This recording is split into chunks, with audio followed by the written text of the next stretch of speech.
Artinya ketika komunikasi politik dilakukan berbeda dengan pada saat pilpres gitu, peta politiknya, peta koalisinya, itu yang diajukan harus dari PDIP untuk misalkan bergabung gitu, sama-sama mencalonkan Hovifah. Ya, artinya sudah final begitu ya? Logikanya adalah sebagai partai politik kami berkepentingan untuk mendorong kader kami ke jabatan publik, apapun itu.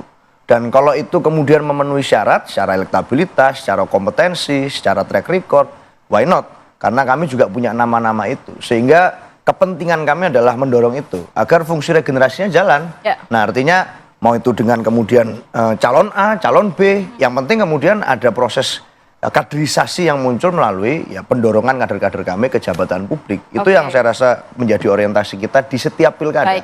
Baik, nanti saya akan ke Bang Zaky. Bang Zaky, kalau hitung-hitungan di atas kertas nampaknya cukup percaya diri nih, begitu ya. Tapi kalau dari sisi Bang Zaky dan juga 6 partai pendukungnya, masih membuka ruang nggak nantinya untuk partai-partai lain yang juga mau mendukung Ibu Khofifah dan juga Mas Emil Dardak? Tapi tahan dulu ya Mas ya, kita akan sambung lagi di segmen berikutnya. Tetap bersama kami di Apa Kabar Indonesia Pagi. Baik, kembali lagi kita lanjutkan perbincangan. Saya mau ke Bang Zaky. Bang Zaky, kalau melihat memang hasil survei saat ini Bu Khofifah di atas 60%. Belum lagi kepuasan atas kinerja hampir 80% begitu ya. Nah, dari Bang Zaky sendiri, khususnya untuk 6 partai yang saat ini sudah memberikan sinyal hijau, nantinya akan mengusung Bu Khofifah dan juga Mas Emil, ini akan membuka ruang juga nggak untuk partai politik lainnya nantinya? Kalau kata Mas Eno kan sebelum janur kuning melengkung masih bisa lah gitu. Kira-kira masih ada ruang itu nggak? Ya tentu, Mas. Kalau bicara mengenai apakah kita membuka diri atau tidak, tentu kita membuka diri. Karena bagaimanapun Bu Khofifah, Mas Emil Dardak, ini adalah pemimpin untuk rakyat, pemimpin untuk warga Jawa Timur gitu. Sehingga banyak pihak yang hari ini juga terus berdatangan ingin memberikan dukungan. Memang hari ini sudah cukup banyak ya. Kalau kita berbicara mengenai kekuatan partai politik, kalau kita berbicara juga elemen-elemen masyarakat sipil, lalu kita berbicara juga mengenai elemen masyarakat dari berbagai kelompok, berbagai kalangan.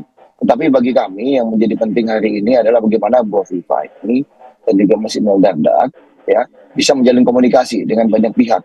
Karena seperti yang telah mereka berdua buktikan di 5 tahun kemarin, mereka menunjukkan menjadi sosok pemimpin untuk semua. Nah ini yang kemudian ingin kami kedepankan. Oke lah, kita hari ini berkontestasi di pilkada. Ya mungkin dengan Mas Eno nanti kita punya beda calon nih Mas Eno. Tapi ini akan sangat baik bagi demokrasi karena bagaimanapun ya kita ingin agar gagasan-gagasan. Memang Bu Khofifah ya Mas Emil telah terbukti jejak rekamnya, telah terbukti kinerjanya, kapasitas, kapabilitas, integritasnya. Tetapi kita tetap terbuka ya. Butuh juga di dalam kontestasi ini lawan tanding yang sepadan dalam artian apa? Ayo kita bedah sama-sama. Apa yang menjadi visi misi, program kerja ke depannya 5 tahun nanti. Sehingga apa? Sehingga apa yang menjadi rencana-rencana kami melalui Bu Khofifah dan Mas Emil Dardak itu bisa menjadi semakin tajam. Kan begitu, ini yang menjadi penting. Termasuk dari Mas Nyarwi tadi gitu. Makasih Mas Nyarwi juga kalau menyatakan bahwa lebih susah mencari lawannya Bu Khofifah di Jawa Timur dibandingkan yang di Jakarta itu gitu ya. Nah kalau kami melihatnya bagaimanapun tetap kita butuh lawan, kita butuh tetap kawan kontestasi. Karena bagaimanapun kita ingin yang terbaik buat masyarakat. Kita ingin pemimpin yang benar-benar dekat dengan masyarakat. Kami bersyukur baik Bu Khofifah, Mas Emil Dardak itu rajin sekali turun ke masyarakat. Kalau tadi dibilang mirip Pak Jokowi seperti tingkat nasional dalam konteks survei, ini tidak membuat kami terlena gitu. Ya, tapi tetap aja bagaimana kita rapatkan barisan, ya kita komunikasi terus dan terus membuka diri. Jadi kalau teman-teman PDI itu pun ujungnya memutuskan untuk bergabung dengan kami sangat terbuka. Bagaimanapun pasangannya Khofifah dan Emil Dardak, Mas Eno, ya ini sudah menjadi satu paket. Ayo. Tapi kalau misalnya ternyata berkontestasi, mari kita jaga sama-sama kontestasi di Jawa Timur ini. Karena bagaimanapun, kalau ada yang bilang Jakarta adalah barometer, bagi kami Jawa Timur juga menjadi barometer.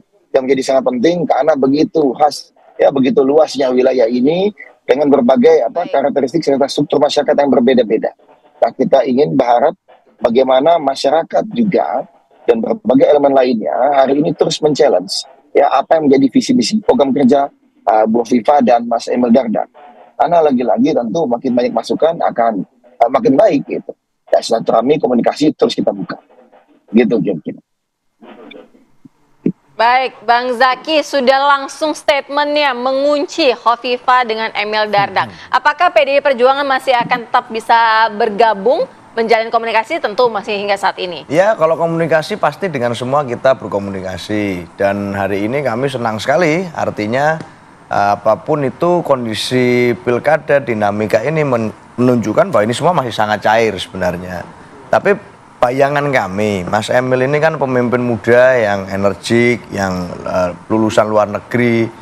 Sebenarnya pasca pilpres kemarin levelnya sudah level menteri lah itu harusnya, atau wakil menteri gitu loh di nasional gitu. Kalau bayangan kami gitu, maka kami menawarkanlah kader-kader kami juga banyak kok menjadi alternatif dan memimpin daerah di usia yang relatif muda juga. Tapi apapun tuh kami menghargai sikap politik dan keputusan politik dari partai-partai pendukung Bu Kofifa yang sudah terlebih dahulu mendukung.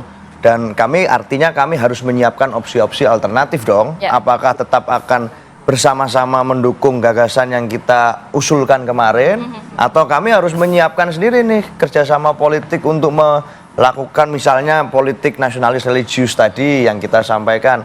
Artinya PDI Perjuangan disiapkan untuk siap dengan segala situasi, termasuk apabila harus mendorong kadernya sebagai calon gubernur atau calon wakil gubernur. Saya rasa opsi itu kita semua sedang get ready, itu Pak. Semua opsi masih bisa begitu dilakukan oleh PDIP. Mas Nyarwi, terakhir mungkin kalau misalnya ada nama seperti Pak Kiai Marzuki, kemudian juga Bu Risma disandingkan, akankah menjadi penantang kuat nantinya untuk Bu Kofifa dan juga Mas Emil?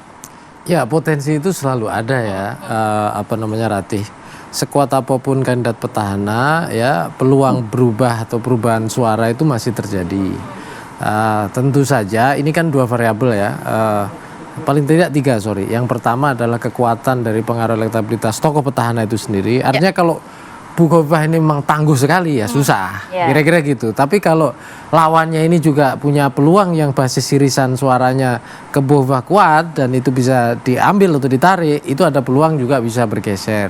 Nah yang ketiga juga, itu juga para biasanya kan ada tokoh-tokoh yang berpengaruh ya. Jawa Timur ini kan pengaruh tokoh kuat dan juga patron klien kuat plus ideologis juga pemilihnya. Juga, ya. Jadi kalau di berbagai daerah para tokoh-tokoh itu pengaruhnya kuat dan mengendos misalnya sama-sama adu kuat nih, entah ke Bu Kofifahnya atau ke kompetitornya gitu ya. Nah itu juga bisa bergerak juga ya, termasuk partai-partai apalagi kalau itu bersinergi mesin itu. Jadi ini menurut saya ya, sampai hari ini memang kalau saya katakan dari berbagai data survei yang pernah saya baca juga, Bu Kofifa masih sangat tangguh, kira-kira gitu. Tetapi politik itu kan selalu berubah ya. Cair ya. Jadi selalu terbuka juga ya, ketangguhan Bu Kofifa ini akan diuji juga ya. Terbukti tangguh itu apa? Semua partai itu tergantung ke Bu Kofifa, bayangkan. Coba, itu satu. Artinya pengen jadi mengajukan cawagupnya untuk Bu Kofifa misalnya. Tetapi saya justru berharap ya, partai-partai yang seperti PDI Perjuangan dan juga PKB itu punya keberanian dan istilahnya rasa percaya diri gitu ya. Untuk mengusung nama lain gitu ya.